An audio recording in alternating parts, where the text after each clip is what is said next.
Welcome to the Explainer. Today, we're doing something a little bit different, but honestly, it's absolutely profound. We're going to break down the classic fable of the honest woodcutter. And look, we're not just reading a kid's story here. We are going to analyze this as a massive, high-stakes psychological test. We're talking integrity versus pure greed. This is a narrative that has literally survived for generations, mostly because this core human conflict is just so incredibly universal. Let's get right into it.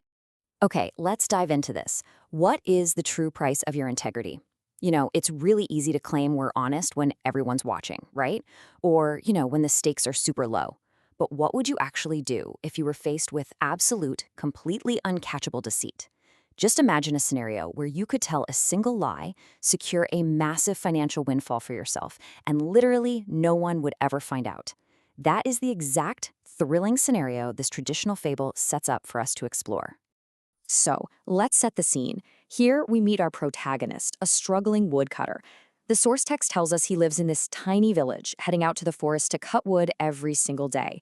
And hey, this isn't some casual weekend hobby. This is backbreaking, grueling daily labor required just to earn barely enough for his family to survive.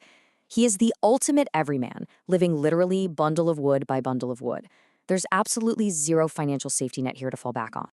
And that brilliantly illustrates exactly what he's up against. Think about his poor, hardworking life compared to the, frankly, terrifying stakes he operates under. He relies entirely on a single iron axe. I really want you to pause and think about that for a second. His entire livelihood, his family's ability to put food on the table, it's all tied to one single heavy tool.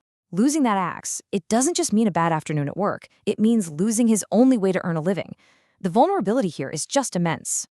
Which brings us to a devastating loss. One day, he's out there cutting a tree near a river, and the absolute worst possible thing happens. His heavy iron axe just slips right out of his tired hands and plunges straight into the deep water. And boom, it's gone. The water is way too deep, completely out of reach. In literally a fraction of a second, his singular means of survival has just vanished into the river. The source text captures his raw despair perfectly. He cries out, "Oh no, my axe! It is my only way to earn a living!" You can just feel the total devastation. This isn't just frustration over losing an everyday item, it is absolute panic for his future. But right at this exact moment of total helplessness, when he literally has nothing left, the whole narrative shifts. Hearing his cries, a mystical fairy intervenes, popping right out of the river to help him. Now we reach the absolute core of today's explainer, the fairy's golden test. This supernatural fairy kindly asks him why he's so upset, and he explains his whole tragic predicament. But instead of just diving down and grabbing his iron axe, she sets up a really profound test of character. The mystical fairy disappears into the water and comes back, well, not with his old tool. Instead, she presents him with valuable treasures. She is testing exactly what kind of man he truly is. Let's look at how this temptation progresses. First, a beautiful golden axe, then a shiny silver axe, and finally, his iron axe. Notice how she systematically offers him this glittering way out of poverty, precious metal by precious metal. Actually, as a quick aside, a solid gold axe would be incredibly heavy and way too soft to ever actually cut wood with, but hey, as a literal ticket out of poverty, it's the ultimate temptation. It's just a beautifully structured escalation. So, let's look at his response to that first test. The fairy holds up the golden axe and asks, "Is this your axe?"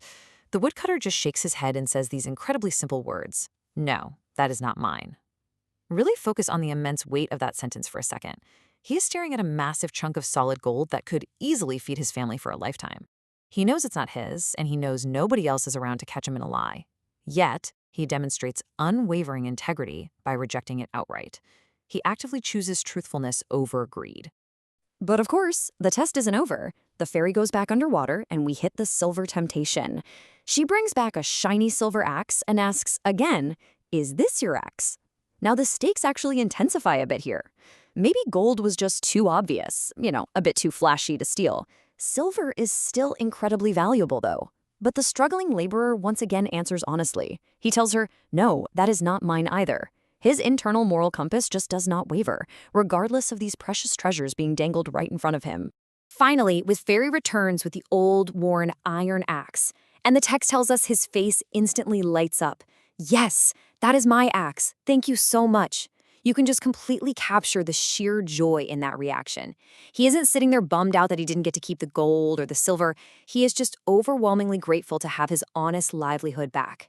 In this exact moment, his absolute sincerity is proven beyond a shadow of a doubt. And that brings us right to the climax of our story. Unwavering integrity rewarded. The fairy is deeply, deeply pleased by his honesty.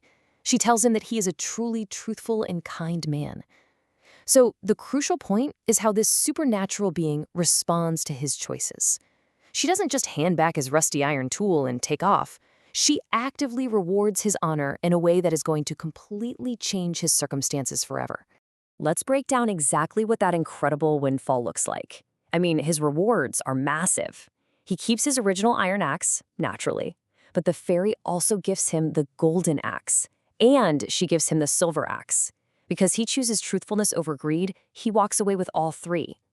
The source tells us he returns home happily, securing a comfortable life for his family from that day on, and crucially, he gains the deep admiration of his entire village. So, shifting away from the narrative for a second, what is the timeless lesson here? Why does this moral even matter to us today? Well, because the mechanics of human temptation haven't changed in thousands of years. This narrative serves as a stark reminder that sincerity and honor eventually lead to greater rewards than deceit. Look, the short-term gain of lying about that golden axe might have seemed super appealing in the heat of the moment, but his unwavering integrity unlocked a far greater, lasting prosperity. Plus, it completely preserved his reputation. Let's anchor this fable to a concrete definition. Honesty, the quality of being truthful and sincere. As the fable famously concludes, honesty is the best policy. You see, the woodcutter wasn't sitting there calculating the return on investment of being honest. He was truthful simply because it was who he was at his core. Ultimately, the story reinforces the classic moral that honesty remains the most virtuous path in life, even when walking it feels incredibly difficult. It really is the highest standard we can hold ourselves to. Which leaves us with a lingering, critical question to wrap up our explainer today. How do you navigate temptation in your modern life? You probably aren't dropping iron axes into magical rivers anytime soon, but you are absolutely faced with golden and silver axes every single day. Taking credit for someone else's work, keeping that extra change from a cashier, or, just cutting corners when no one is looking. I want you to really think about the woodcutter's unwavering integrity and ask yourself, what is the true price of yours? Challenge yourself to apply this lesson to your daily choices. Thanks so much for joining me, and keep learning.